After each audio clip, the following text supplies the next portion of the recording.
Is anyone answering my questions though? Let me check. Yeah, you guys can just shout it out. So why you need to do your research.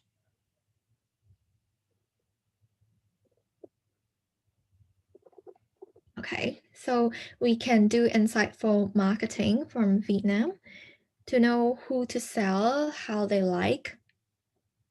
Any more?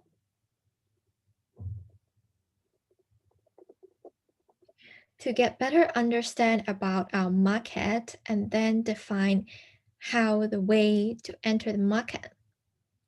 To know our customer pool, understand what customer really needs. Okay, so I do see a lot of really good directions from you all. So in general, I know you guys understand the importance of being customer centric, and that's really crucial being like a marketer or OGB in the room. But I think one thing that you guys missed out about research purpose is making decisions. So because when you understand your customers, it's like when I can see that you guys put a lot of effort into the research. But eventually, you need to make decisions, right? Every day in MC life, you need to make a lot of decisions, no matter decide which project to prioritize or which tagline to use and whatsoever. So these are all the decisions that you have to make. And this is what research can probably help you. But then right now, I would like to challenge a question to you all is that what is the one business result that your research has really helped with you?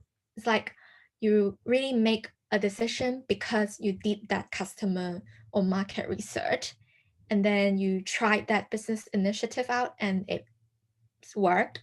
Is there any this kind of encounter or experience that you have? If yes, you can definitely share it in the chat room or you can unmute yourself.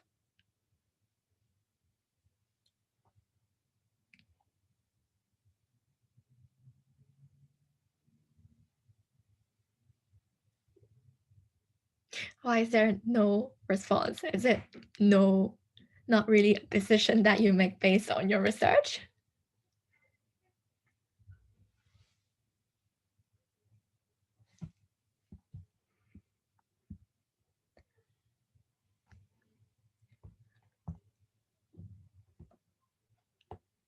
Okay, no response.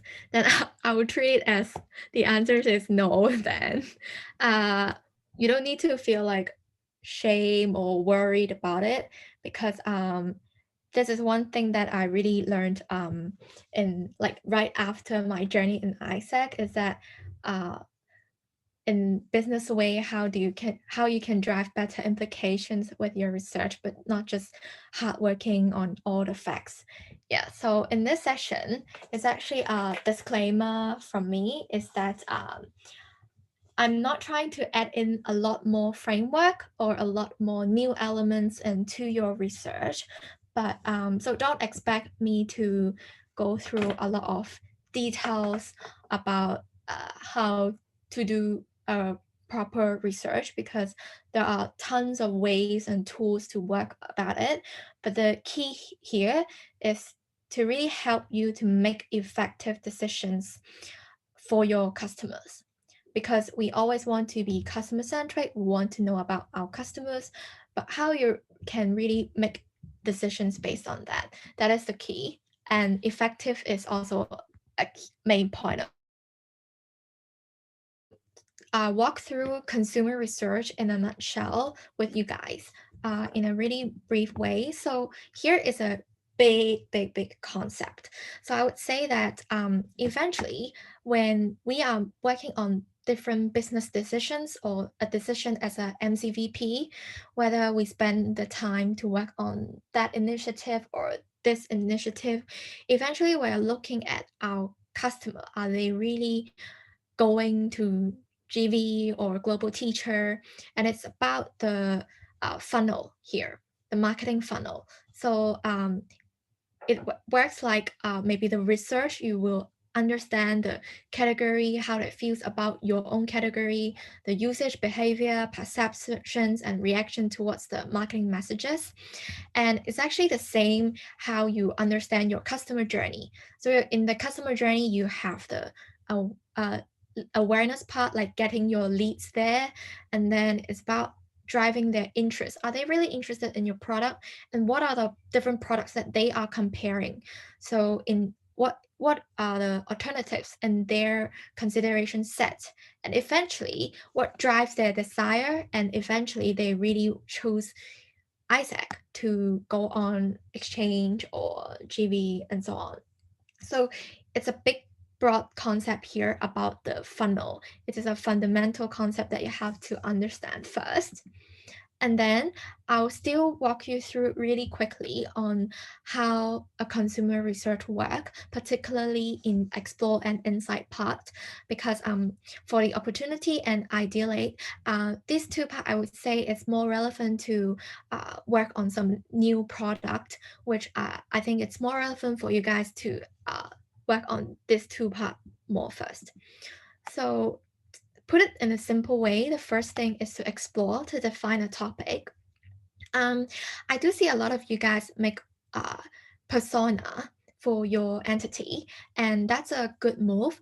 But I think as an MC, you have to think it in a broader way to expand your persona so that your funnel is large enough that you have enough leads. Like you're not limiting yourself, but you're expanding and finding the relevant leads to broader your funnel. So I would say one key example is that, for example, for one of the persona I see in Vietnam, I guess, is about development seeker, which in the other entity, it might means like people who search for self-growth or self-development. And under this persona, I see a lot of facts laying there, but is there different relevant terms that is related to your customer? Because for example, maybe the value is here, but for your customer, maybe it's more than just self-development or self-growth. Maybe what they are really facing is about confidence. Maybe it's about their confidence issue that is the drive for them to seek a better self and then a self-development. But when you try to expand the topic there, the related topics about confidence, you may be able to dig more the consumer insights, as in what are the channels they are finding to solve their confidence issue and so on. So here are the things that you can try to expand it in a related way, like how you see confidence and self-development similar, or they are pretty associated with each other, but you're trying to explore this topic with your target audience so that you can get more consumer insights. So on this part about definition, I think this is the key point that I want you guys to aware of, because I believe that many of you are quite clear with the target audience, like how you can stream down and scope down the target audience to do the research. But that's one key point you can explore to get more insights. And second thing is about what is really insights. So it's a quite a fake term, and you can try to interpret the meaning, like the definitions here. But to me, I think they are actually some facts, but the facts is maybe they are maybe they are quite simple, but then they are able to guide you to make further steps, like an action towards them.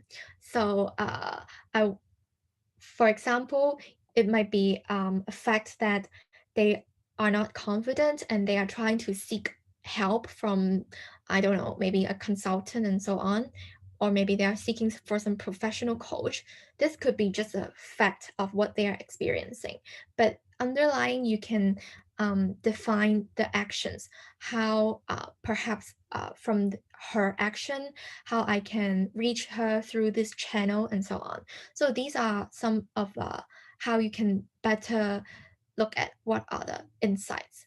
So it has to be actionable. That's the key point. And about how you can find better insights, here are some really simple framework here. For example, I will give each one example for you to note down. So for example, in grouping, I know that a lot of you guys are trying to group into different personas. Maybe you're based it on the value, or most of the time you are basically differentiating into different groups like year 1, year 2, year 3, and so on. But you can try to explore more different types of grouping. For example, is that in a research, maybe you can try to group them based on their spending power. So you might wonder how you can know about their spending power.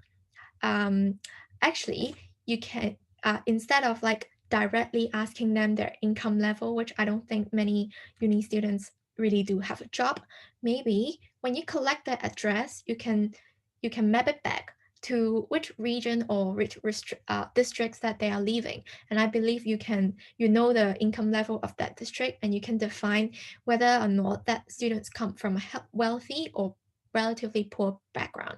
And does this kind of grouping give you more insights into the high spending group versus low spending group, how they are different in their decision making? This could be one. So second thing about relationship, for example, is that it's a maybe it's about reasoning. So how they can why they feel not confident, and what are the ways they are trying to solve it, and who are the target audience that they are most trusted with. For example, they are most trusted with family or friends advice, and how you can make use of their like the channel that they are most valued. For example, these kind of relationship, or you break it down into the mind map, like say self-development, and how you can break it further into confidence or different kind of thing. Instead of just staying in the bubble of self-development, try to expand it more. And then the third example about development, for example, I do see some of your research will try to compare and contrast the before COVID and after COVID, which is quite a good thing. And lastly, it would be about framework. And I think there are pretty much a lot of framework there, no matter it's the marketing funnel, the 4P marketing framework, or even the 3Cs. You can use a lot of different framework to try to get the insights. But yeah, so eventually here, the one key point here to synergize the facts into insight is to draw different facts into a story, a truth, a story that your consumer really are experiencing it. So one of the example that I've got here is that uh, because I will give some examples from my company side, because I was working with a premium milk formula brand for the baby. So my target audience is a mom. So perhaps how we can really tailor these different facts into a story is that, for example, I know that first thing under COVID, actually moms are quite concerned in touching different things or contacting with different people. These are something that we know from the news, and yeah. And then the second thing is that I try to I also know that from the moms, maybe from the interview, I know that, or even from their interaction with the phone, I know that many moms, they're actually having a really high screen time because they don't need to work when they are pregnant, and then they will always just browse different apps and watch different dramas to spend that time off. And then the third thing is that I know from the interview that moms, they will go to visit the clinic to check up for their babies, and every time the story that the moms tell me is that every time when they visit the clinic, they need to wait around 2 to 3 hours, which is a really long waiting time. So combining all these facts together, I can generate an insight to see how can I better penetrate into these moms, because I want to reach these pregnant moms, and how can I make some marketing campaign or initiative better to penetrate into them. So perhaps the action for us would be based on this insight, we will try to collaborate with those clinics and try to offer some of the reading materials for moms about some advices for them, which is branded, instead of having nurses to talk to the moms actively, because we know that this is not welcomed during a COVID situation. So I can gather these insights to work on some like branded materials for them to read with their phone. And then I can really target them effectively. So this is how you can gather all these pieces of fragments of facts, and then you really drive them into action, into your marketing plan. And I can give you guys one more example about overall how we actually do research in external environment. Yeah, and I can tell you about what are the alternative way that you can also work on. So for example, as I mentioned that the background is that I work on a premium milk formula brand. So for the milk formula, most of the times moms are really concerned about the ingredients. And of course, I get these pieces of information from like paid agency. I know from what are the product feature that the premium moms most concerned about. And this one is from a consumer perspective. And on the right-hand side, I do have an example of a kind of spider map, is that based on different competitor, different milk formula brand, how customer perceive them in different um, product feature, like which one they stand out the most. So after evaluating both consumer and competitor side, um, I know about the trend, the consumer behavior, and how they behave. And lastly, I will be asking them some of the in-depth questions through customer interview through the phone. And when I design the questions, I try to base my assumptions based on these facts that I get from the previous research. For example, I will try to ask them, so how do you associate with breast milk? When I know how they rank the preference already, I won't ask them again, like, can you rank again? Rather, I will base on the result of they treasure breast milk most. I will try to dig further. So actually, what is breast milk to them and how they associate it with. And then the second thing, I also try to link with the marketing funnel. So when they are considering they're comparing different product benefits. So what is their reason to believe? For example, if you are most concerned with breast milk, so why are you most convinced that that brand stand out? Because they claim that they have a close to breast milk formula. So they will tell you some of the indication that they have and why they think in that way. And these are the most valuable insights that you can get from your consumers. And lastly, for example, we do have an assumption that we think doctor recommendation is most crucial because it gives you a high credibility. So we will ask them in terms of like the channel they get to know this product and how they really try to uh, purchase the brand at last. Are they listening to the doctor's recommendations and why they think it's valuable, something like that. And eventually, after the research, actually, here is something interesting about research. When you try to put assumption beforehand, you can actually know if that's really what your consumer think.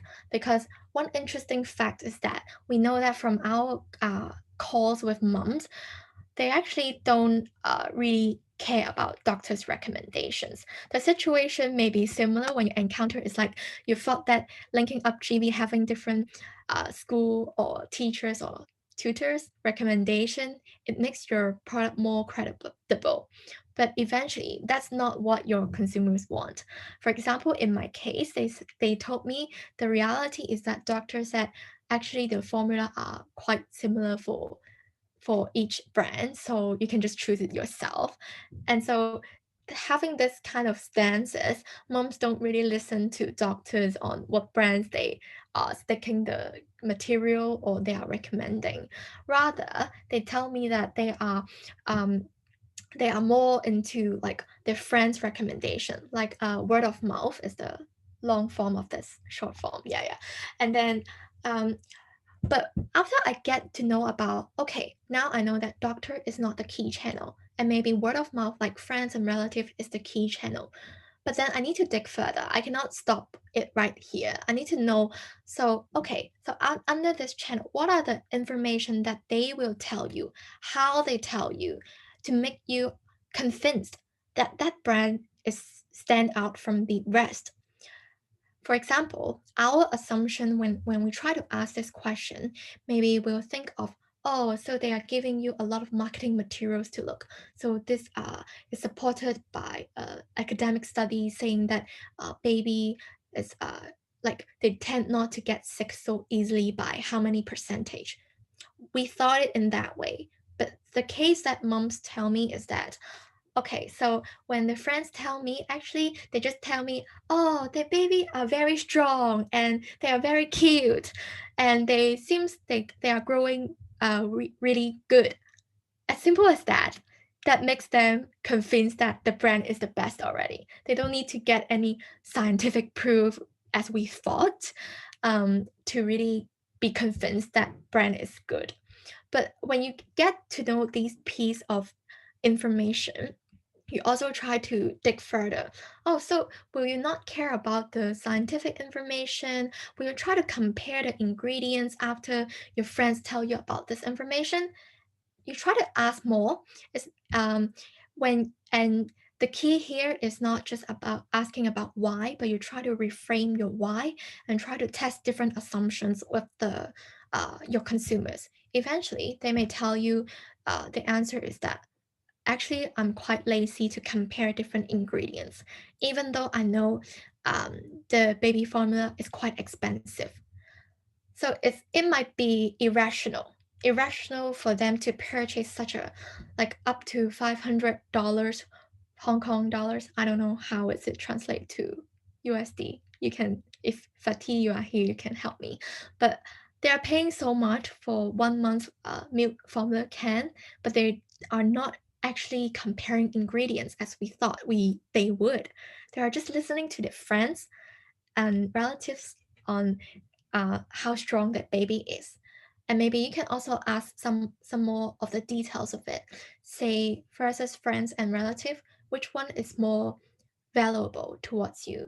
And there will some of them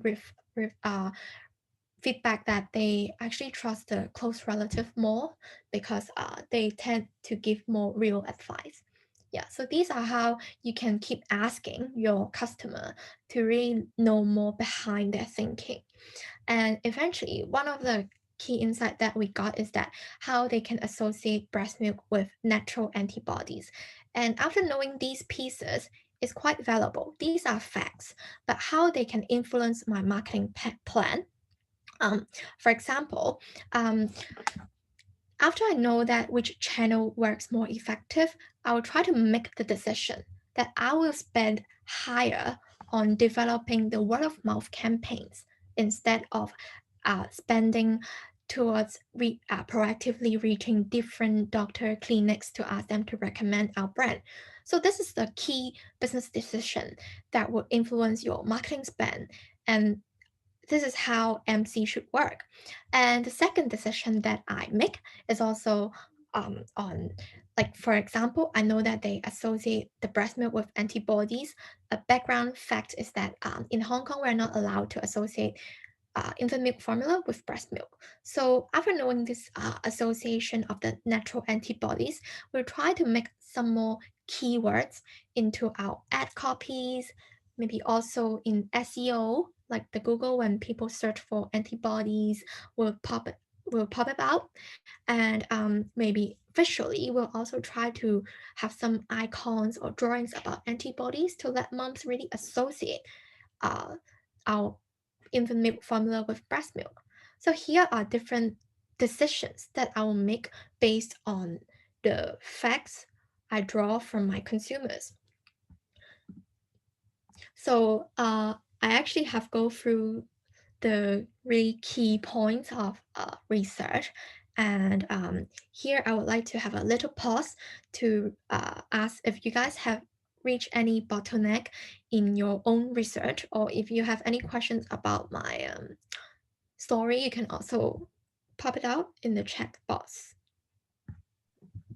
We have one question already Okay. from Minkan. How many percentage of accuracy matters in the market research?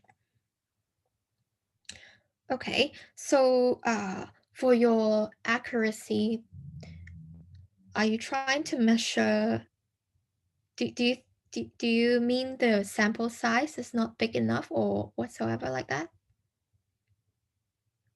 Before you get back to me on the accuracy, I think there are different ways to to to measure accuracy. But actually I would say it's not that important. So I think that's the truth. It's not that important. Lucia. Maybe after I answer the accuracy and also the sample size, I think I can link it together. Yeah. So later on, I will also give you guys some hacks on getting more glimpse of how consumers think. But I think in terms of the accuracy or sample size you mean for your own research, they don't have to be a lot, to be honest. If you're trying to benchmark how we work outside in the business world, like how FMCG people works, you a crazy example is that some of the new product development can really base on a sample size as small as, I guess, 20 to 50. It could be the case. But of course, um, I think because in outside world, uh, the piece of information just from your research about, perhaps you're referring to a survey, say a survey with a sample size. You thought you have to be as accurate as like you need to get 500 people into the survey. Of course, this is good, but is this effective? Because ultimately, you need to remember our goal is not to understand our consumers 100%. Our goal is to make effective decisions that can hook our customer to purchase our product. That's it.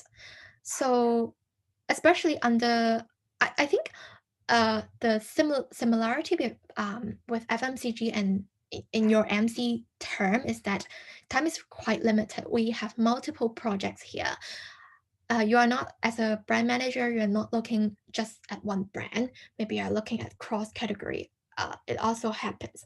So most of the time, I would say that we based our assumptions on different pieces of research, I would say, or analytics, because customer is just part of it. We have another part that we evaluate how our competitors are doing and also what is the market trend. So all in all, customer, that survey part is just part of uh, how I gather all different information to make a decision. So I would say don't try to spend too much time on it, or don't struggle too much about the accuracy. If different pieces of information can sync together, then your insights should be solid enough already. You don't need to get 100% accuracy in order to work on a campaign. You just need to make you clear your logic flow to test and verify. Oh, if you get that piece of market trend from website, and then maybe I also know that piece of information from consumer. Are they syncing? Can they create a smooth and solid story and logic behind? If yes, then you can just go ahead with your marketing initiative. And that's some of the, so far my answer to it. And then how market insights changes rapidly, how long we should revise it. Okay. So regarding your question, I think market insights, of course, it changes very rapidly. Like your consumer changes your behavior because there's COVID or because there's a social media platform rising. So they change some of their behaviors. So it's quite rapid here. And I think in terms of the insights, uh, I would say again, there are different, like many different ways for you to gather insights. You need to align the time, the resources you have. For example, in order to understand one piece of change in consumer behavior, say in COVID and before COVID and after COVID, maybe you don't need to work on a survey. Maybe you don't need to work on a customer interview. Maybe simply you can go to the other platforms or the interactions that customers leave in the social media platform to understand the trend. Maybe news can already do. So I would say that as a marketer, it is your responsibility to get to know consumer in every single way, but you need to decide which one is more effective.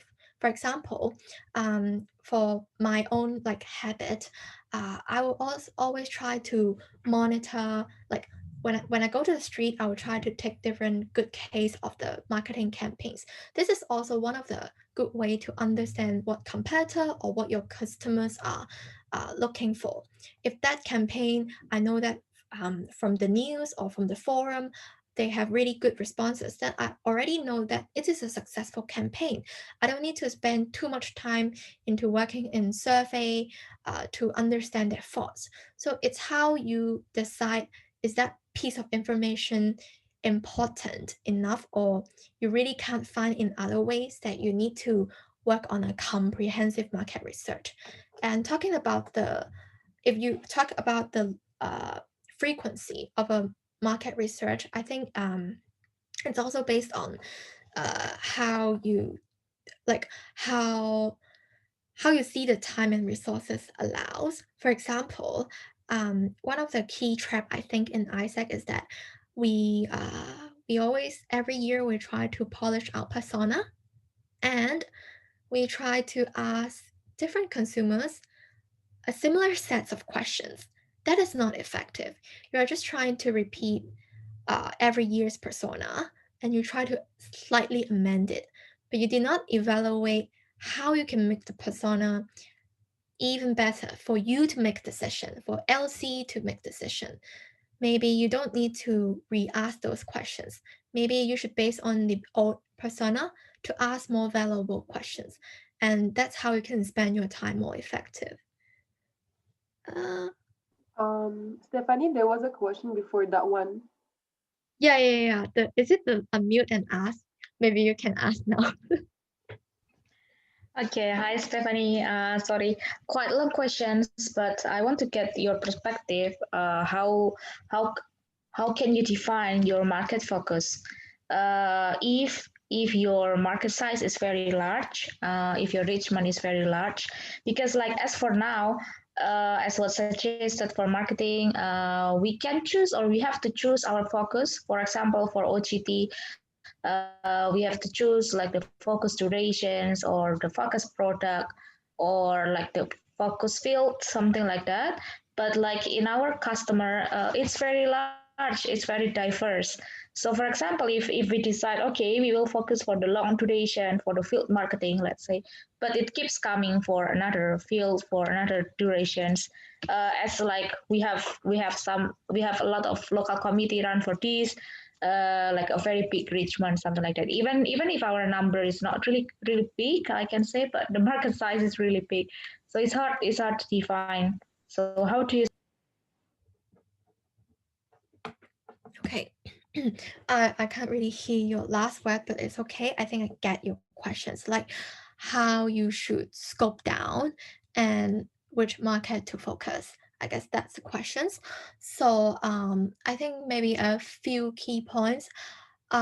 First, I would say as an MC, because you're really making business decisions, maybe eventually what you want to focus on is focusing on which market or that target audience or product can give you the greatest profit for your entity. Because I think it's quite realistic that in MC you really have to drive the revenue, right? So for example, I'm not really sure about the different product offering right now, but if based on the past performance, you can tell that, oh, maybe OGT, we can earn a lot more than OGV, and how you evaluate your input as in, for example, you can estimate the return of investment, like from the ad spend you got and then the end result of how many people joining. So based on this really realistic view of how much earnings you are bringing to your MC, then you can actually decide something already. And then the second point, I think, is also evaluate based on your competitors, because I know that in some market, maybe GV is also like maybe having more competitors. And so here you need to really ask MC, or right after all these research you have done, is can you really develop something that is differentiated yourself with the other offerings? And I think that's how you can get the right offering to the right audience. And lastly, I think it's also about the realistic thing about the supply and demand. Because, and for example, I'm not sure about is it your case, but some I heard from Sarah is that maybe I have a lot of leads, but then eventually they cannot match. But the reason that they cannot match is because the entity that don't don't accept them because of the poor English level, something like that. So I think it's how you can evaluate the supply and demand. If the demand side, like the opposite entity, is already fixed, you cannot do anything about it. Their requirement is that they need to get people with good good English level or even better. After knowing this factor that you cannot change, then you need to switch your marketing message to really target to those who are able to speak good English, to align the demand and supply together. So I think that's a really realistic view of how you choose the market. Not sure if I answered your question. If you have follow-up question, you can think it through and write it down in the chat box. Let me have a quick look of the. Okay, thank you. Do we have any CTA?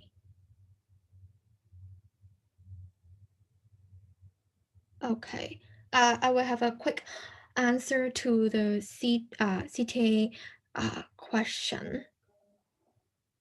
I think the answer is, if you're talking about you have to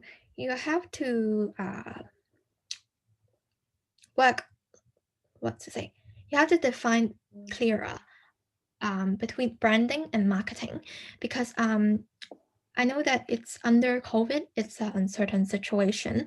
So it's really hard to market your product out, because when we talk about marketing, it's about how we push people to really get our product, to purchase our product. So I think it's necessary that in every marketing message, we do have a CTA there. But if you're saying that, okay, now we're uncertain and we're not doing marketing, we're working on branding, we're trying to penetrate into more students, we're trying, or you in terms of branding, you can also shape it in a different way. I think firstly, you can say you want to boost the awareness. So your goal here is to ensure that in every single marketing branding campaign, you are trying to focus on the KPIs like about views, how many people views, and how many people engage with us. These are some of the KPIs that you can have, but you can also look at another perspective of branding is that you want to switch their brand perception or your imagery towards your target audience. So maybe it's so maybe on this you need to how you evaluate your KPI is like how people associate Isaac with my ideal um, um, uh, descriptions of how my brand look like or feel like. And maybe on this, if you cannot work on some really direct analytics, maybe you really need to draw a sample size to look at did your consumer really change the perception and so on.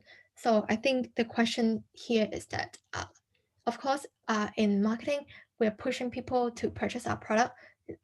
Yeah, so CTA is a fundamental thing. And even in branding, of course, it would be best that you have some follow-up for your customers. It's not just end like after seeing your ads. But talking about pure branding, I do think you can do it without CTA. Yeah. So I will give you Amazing. these short answers first, and then I will go through the remaining slides. Do I still Yes. have time?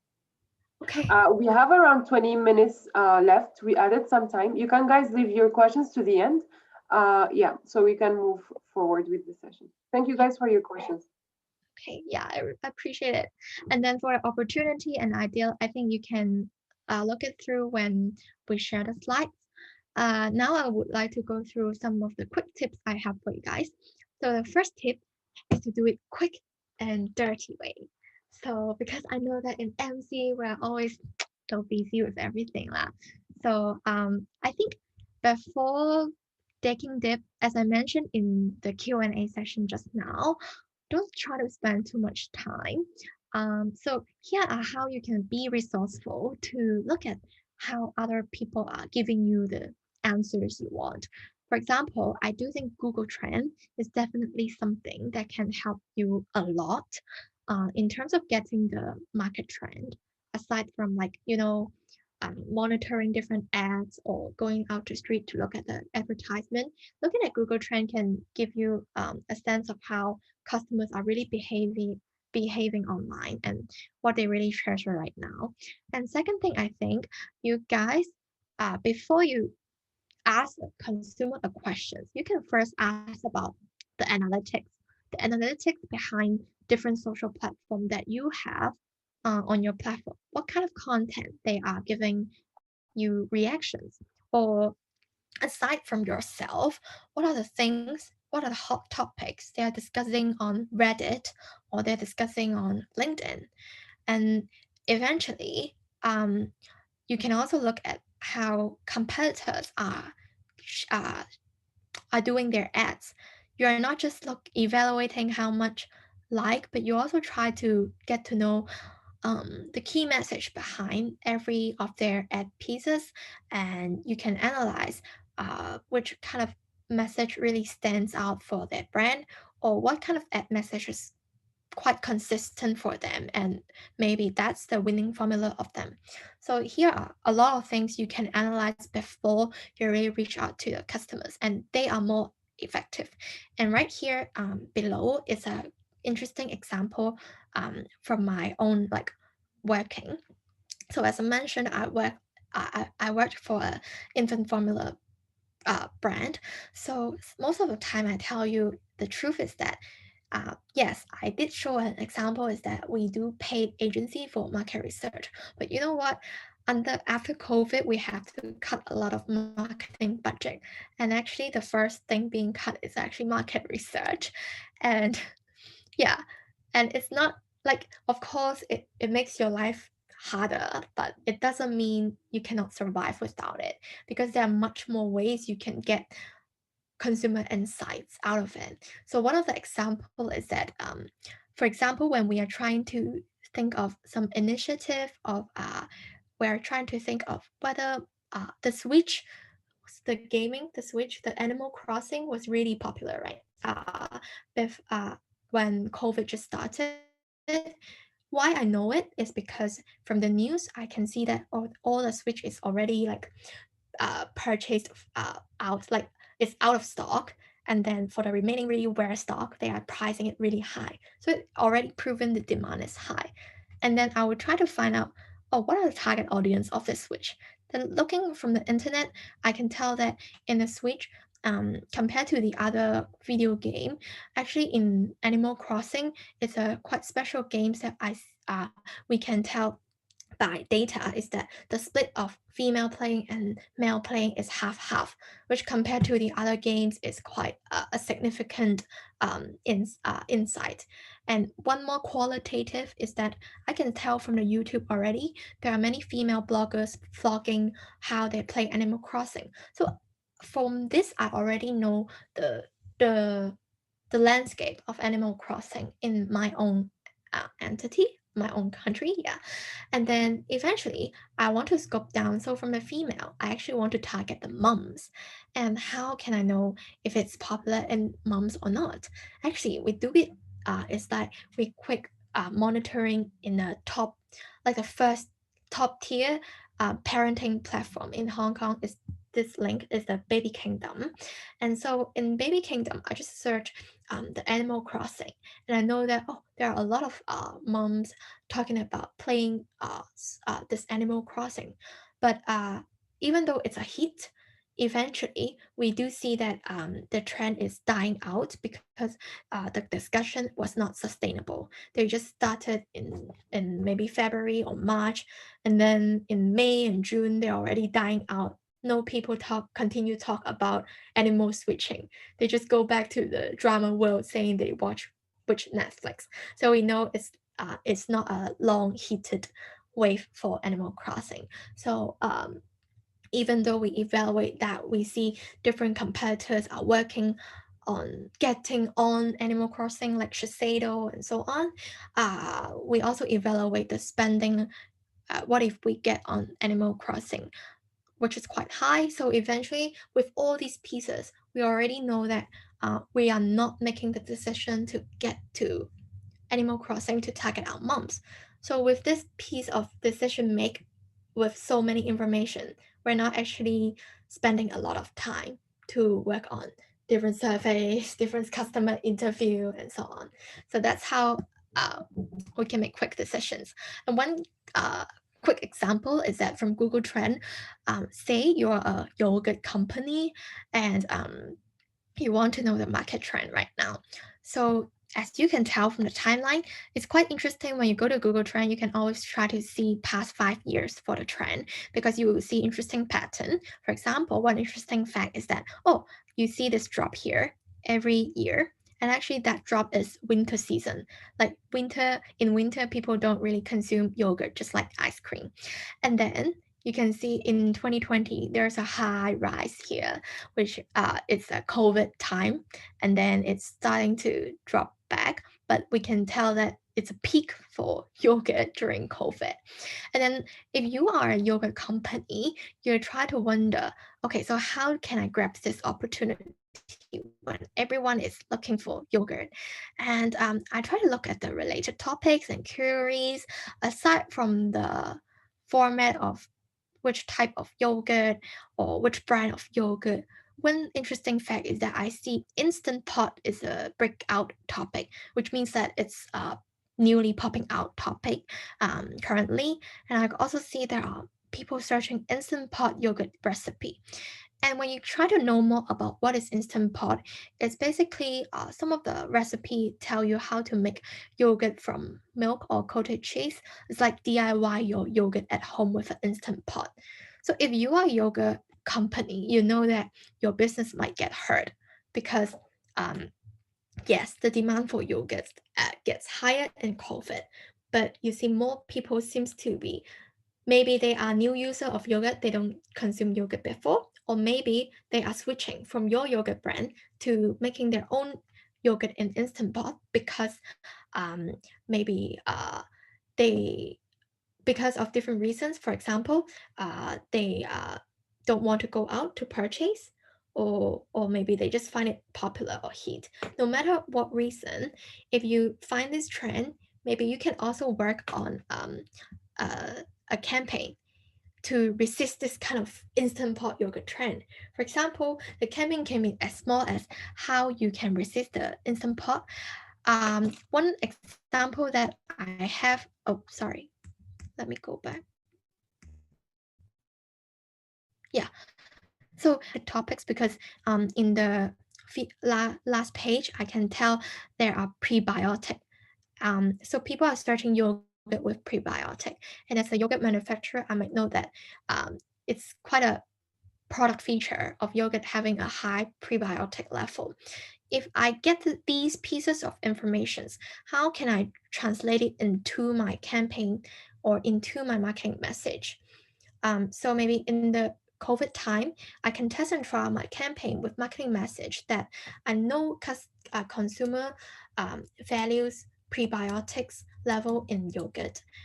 And I know they are trying to work on their own DIY yogurt at home because they don't want to go out. So maybe a campaign could be how I compare the prebiotic level with my yogurt and the instant pot yogurt. Of course, you have to have proof, but just a wild thought. Maybe after different testing, you know that, oh, turns out you can message in this way. Say the prebiotic level in my yogurt, say Stephanie's yogurt versus instant pot yogurt, is 10 times of your homemade yogurt. So now, if you want to boost your immunity with prebiotics, so immunity is also important in COVID, right? So you should have purchased Stephanie's yogurt instead. So then you have a really strong reason to believe for your consumers why they have to purchase your yogurt under this time and not DIY their yogurt themselves. And maybe the call to action, you can try to collaborate with the supply chain team or whatsoever. We'll do like as quick as a instant day, like that when you order that day, we deliver that day. So that is as simple as a CTA for your consumers. So these are some of the marketing ideas, how you can translate this consumer insights into your actions of your marketing campaigns without really spending too much time on research. Yeah. So the second tip is to start your questions with actionable insights, as I demonstrate a few different times how you make out insights and actions. I think key here is that you can see there are two types of market research. One is primary, which is the one that I think most of you guys are focusing about. Second type is a secondary, which you can go to desk research, which is like I go to Google Trend, I go to the forum, I go to the social media platform, and to find out these things. They are not necessarily the reports that you see from academic field, like you need to grab those business report. I know it's hard to get a business report only tailored to university students, which is our target audience, but you can always get from the other platforms of the trend and what they are thinking. So here is an important piece you need to get to know first. And then you also need to try to backward plan with the funnels, with the marketing framework, say the 4Ps, the 3Cs, focusing on competitors, focusing on how I can execute my marketing plan eventually based on the, for example, like the yoga event, yoga campaign that I have mentioned.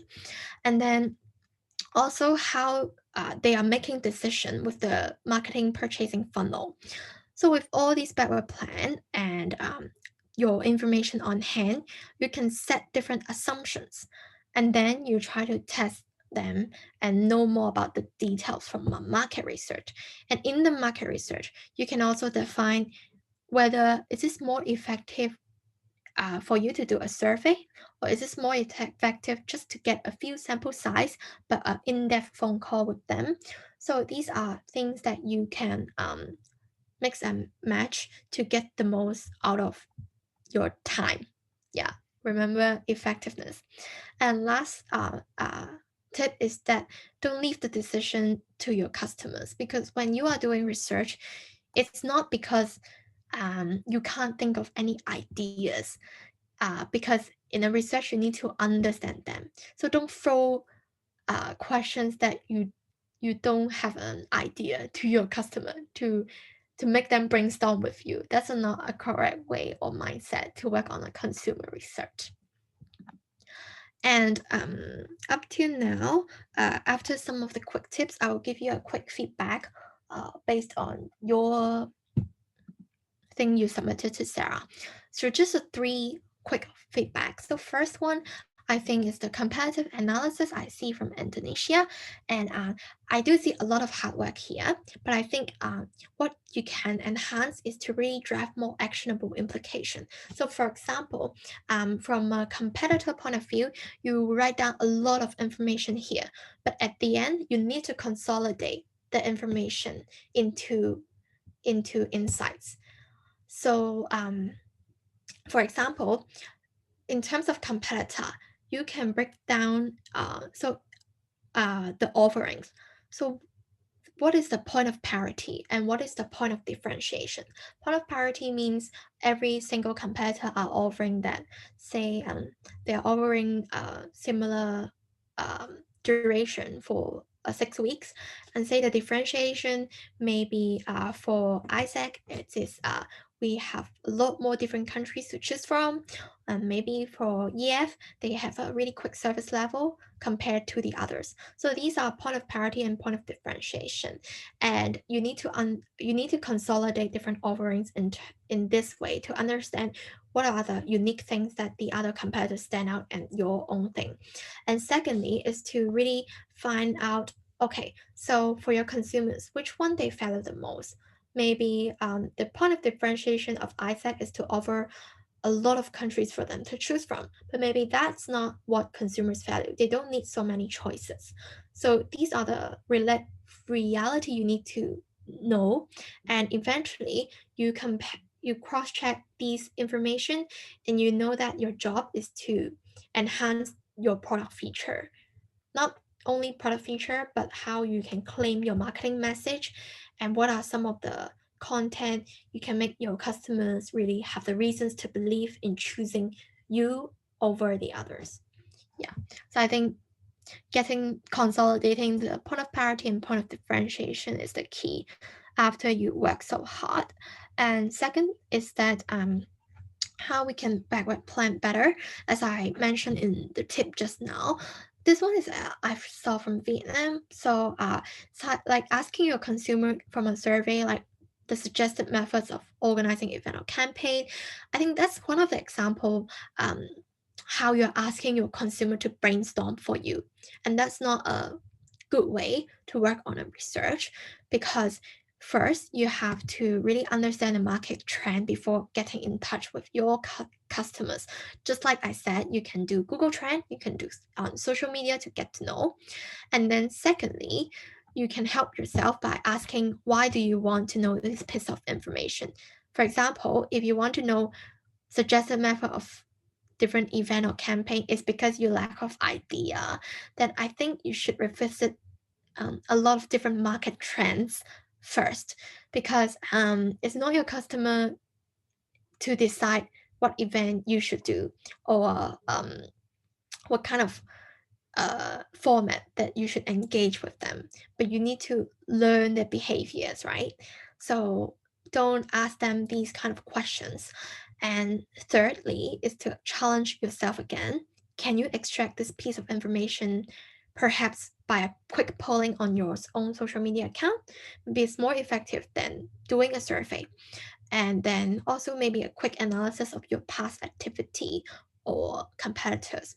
So it's because you don't want to spend your time, like it's quite valuable chances to get in touch with customer and to get to know their thoughts.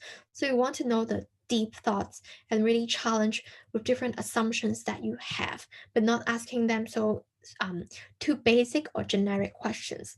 Yeah. And eventually the last feedback that I have is to make sure that you can really differentiate and give more details into your findings so you can provide the right resources to LC. So first tip is to stop the what. Of course, you have to put the what here. So what is the persona here? What is the conclusion here? You have to put that, but also think further of how, because you already set some assumptions based on your desk research. And then one example is that here, sorry, let me see if there, yeah. So here in the persona, I already see like from a development seeker and social impact persona, both of them, the communication preference is Facebook, Instagram, and Zalo. And do I really need to know this piece of information by a market research? I don't. You can just, you are youth yourself too. You know the preferences. But for a consumer research to dig deep dive into your consumer, you need to ask the right questions. So doing a persona, the key is to differentiate different groups. So, for example, from a development seeker, just now I also mentioned maybe a self-development person, they were also concerned about confidence, right? So maybe it's your job to try to associate with different topics. And maybe you will know that, oh, for this self-development seeker, they really have lower confidence. And what they will do, for example, the channel they try to do is that they will Google search about confidence issue. And maybe from an MC perspective, it could be a SEO opportunity, or it could be a digital campaign opportunity to how you develop a marketing campaign specific to this development seeker. Because versus the social impact persona, I would assume that they are already quite confident with themselves, and they already confident with their own ability, and they are ready to give out, so that they are seeking for different opportunities. So this might be some slight differences that I have the assumption on these two personas, and I understand more through the consumer research. And after I understand these differences in them, I also need to think of how I provide resources to LC. So I would try to brainstorm, for example, say 4P. One of the P is place, right? I would say you also have to guide the LC to think of how they can localize this kind of findings in terms of their own LC demographic. For example, maybe one LC for the people who experience low confidence, one LC is that they do have some counseling centered right there, and maybe you can do some collaboration, or you simply by just putting leaflets there can already reach this target audience. Versus the social impact seeker will not go to counseling center. They will try to browse more volunteer opportunities from the emails or from the friends groups. These are differences in from their thinking, their belief, like high level stuff, to bottom, like the ground level, is that what makes them different in terms of 4P. Yeah, so these are how you can brainstorm further. So yeah, I think this is just some examples that I gave to you. You can look at it, because I think it's also running out of time, right? So at last, I think can be having a quick activity with you all, is that you can list out some of the questions that you have currently about your market, and you also try to categorize them in your own workings. Finally, you can tell me what are the missing knowledge that you have on these questions, and how you think you can bridge the gap. So you bridge the gap through, you still think you're working on a survey is effective, or maybe you now can think of some alternative way to get to the answers to make the decision more effective. So this is a small activity that you can do. And is it Fatih? If time is running out, I think this quick activity can be done together with Q&A. If they have any, just leave it on the chat box. Time is running out. Like Yeah. we exceeded the time with 80 minutes, but if that's okay for you, I mean, I think they are enjoying the space. They are very attentive. If that's okay for you, we can move on with the questions as well. Yeah, it's up to you. Yeah, you can either tell me you're answering the quick activity, or if you have any further questions, you can also leave it in the chat box. I do have some time. Yeah. Yeah, should I set timer for this activity, Stephanie? All right, you can set 3 minutes. Okay. Is it too? Let's do suppose 3 minutes first. No problem. Okay.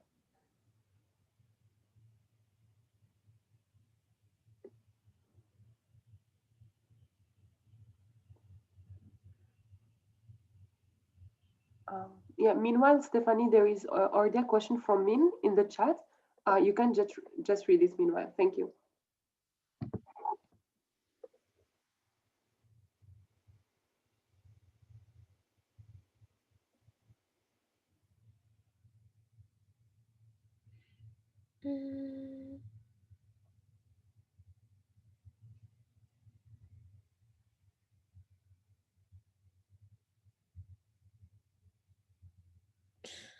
Mm. What is the product that you are referring to? Is it GV? Yeah, she's GV. Okay. Change, right? So, for these questions, I think as you can, of course, you can discuss more with your MC team, or what. But I do have a few different perspectives. So first, of course, as I mentioned, you can consider to work on branding campaigns that really help penetrate more into the awareness, or changing brand imagery if that's your goal, if that's your goal. But if eventually your goal is to really drive if to really drive purchasing, eventually it's just right now the external environment is not allowed, then I think it's, of course you can of course the only way is to keep them at interest. But I would like to clarify a little bit on the marketing funnel. So marketing funnel, basically you can say awareness, interest, preference, and action.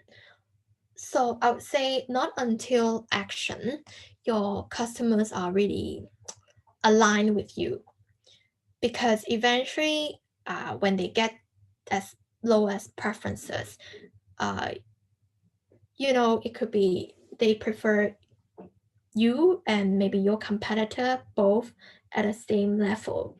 So you need to also keep like making yourself stand out, so that eventually when the border opens again, they will prefer you. But I think it's a perspective of whether to keep them into the preference, and then eventually border opens, then action. Is that how you define action? I'd say it could be debating among the MC. For the action part, you can measure until they really purchase your product, or maybe at this COVID time, you can measure your action is by, for example, they already sign up as a lead, and maybe you have a waiting list sort of stuff. A waiting list could mean a lot of things. Waiting list could mean that they can already put on deposit onto your entity if you can really mark up your value of exchange that high, and they're willing to pay deposit. That's a really good thing, a good sign, because they're confident in you, so they are putting deposit. But if not, your entity cannot afford that, like your current product offering is not at that high value, maybe you can lower your KPI a little bit, say just sign up for a waiting list. And it could mean different things, because when you sign up as a lead and versus, oh, you are in the waiting list, it have different signals and message towards your customer. And also when you have a waiting list kind of stuff, maybe when you have this messaging, the other will also think that, oh, it's a valuable product, that people are on the waiting list of it. People are eager to go to GV, and that could be a sign that helps to influence the other potential customers as well. So I think under COVID situation, you can keep your own KPIs, like they need to apply projects to means that they eventually paid, means that I'm closing the purchase funnel. So I just keep them at preference, but I think it's quite hard to measure. So why not you can try to define a better way of action. At least when customer really take action with you, it actually means they are eager to develop a relationship, or they want to know more about this product. And this is a really good sign for you to make further implication or engagement with them. And yeah, so I think that's the advice for you. And yeah, also do remember you cannot just do your marketing initiative without any KPI measured. So try to define better your KPI and know what's your goal. Your goal is to just keep them preference. Your goal to make them on the waiting list implies that once border open, they will be going to GV or whatsoever. So define your goal, define your KPI so that you know what to do. And then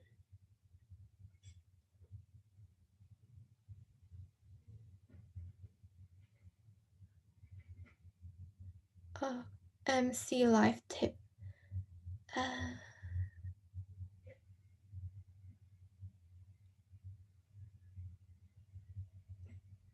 Do you mean like what is the advice for marketing to OGV to work together from Myanmar?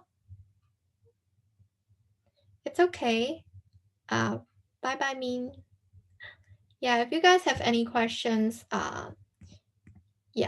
you can add my LinkedIn and I can answer that. Yeah.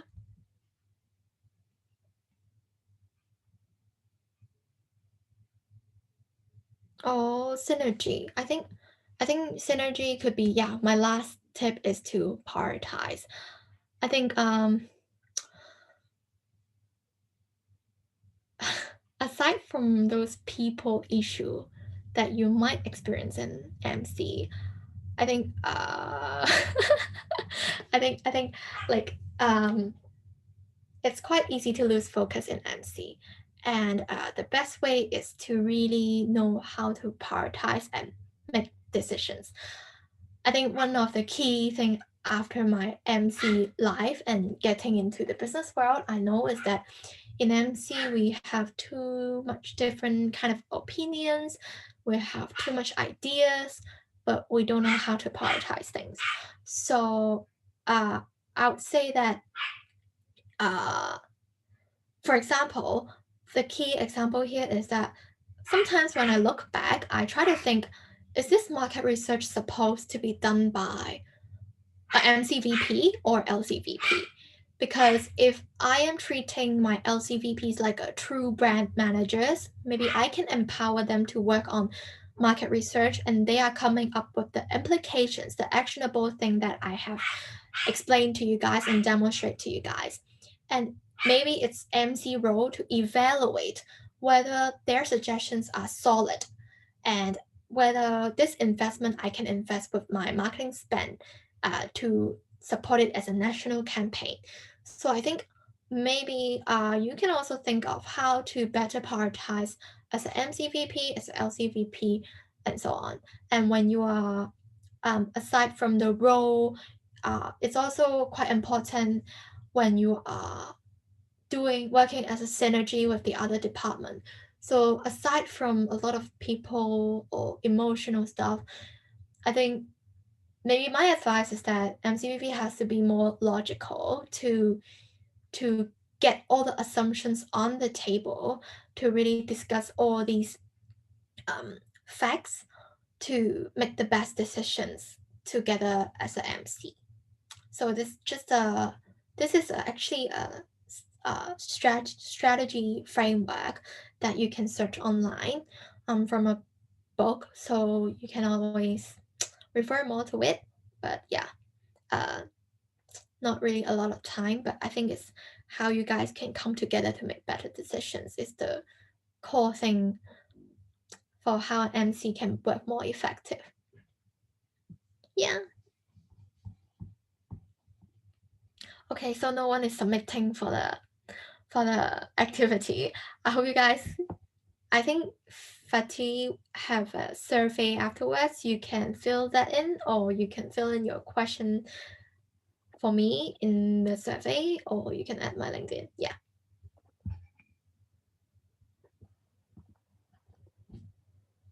Yes.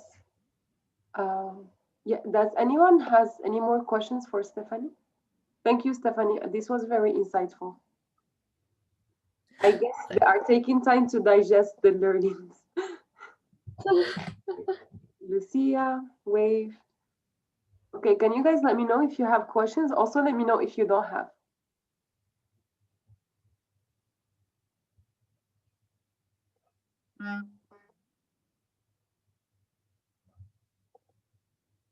Okay. Okay. Okay, I would share with you the survey link.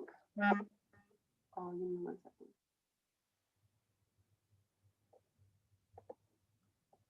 I will share with you now in the chat, and also I think Serafina already sent it in the group. Yes, it's here. So please fill in the survey. I added a part that says, like, if you have a question for Stephanie, but you can also approach her directly on LinkedIn if you'd like to have a conversation with her. And you can also submit the questions from the activity now. So we can review that and help you with your concerns. So that's all for this space. Thank you so much, Stephanie, for joining us. I really appreciate this. It was very insightful, and I'm gonna watch the recording again for sure, because there are a lot of information that I need to digest myself. Yeah. So thank you, Stephanie. And let's close this space in AP way in 3, 2, 1. Okay. Can you stop sharing and maybe we can take a picture all together? Yeah, picture.